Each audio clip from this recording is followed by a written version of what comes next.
सोलापूर शहर पोलीस दलाच्या भरती प्रक्रिया येणाऱ्या 11/2/2026 पासून 14/2/2026 पर्यंत 4 दिवस पेपर व्हेरिफिकेशन आणि ग्राउंड एक्झामिनेशन होणार आहे। हे मैदानी चाचणीच्या दरम्यान दररोज अंदाजा 1000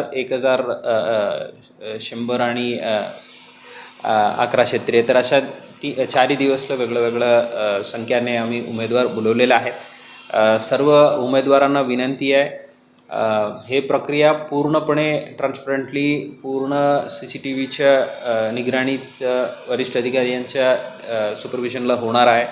कुठल्याही प्रकारच्या बळीला आश्वासनाला आपण बळी न पडता मेरिट बेसिसवर हे पूर्ण प्रक्रिया होईल आणि कुठल्याही प्रकारच्या स्टिरॉइड्स किंवा इतर माल प्रॅक्टिसेसचा वापर करण्याचा उद्देश टाळावे।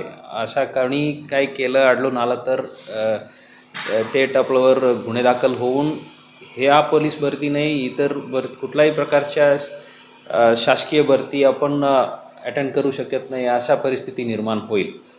आणि यावर्षी विशेष एक सूचना आहे 100 मीटर धावण्यासाठी जे काही उमेदवार स्पाइक्स शूज वापरतात ते पण यावर्षी अलाउड नाही आहे। जे नॉर्मल स्पोर्ट्स शूज आहे तेच वापरायची ते एक मुद्दा आपण काळजी घ्यावी। सर्व उमेदवारांना आपलं सक्सेससाठी शुभेच्छा आणि इथं पूर्ण प्रक्रिया ट्रान्सपरंटली होईल।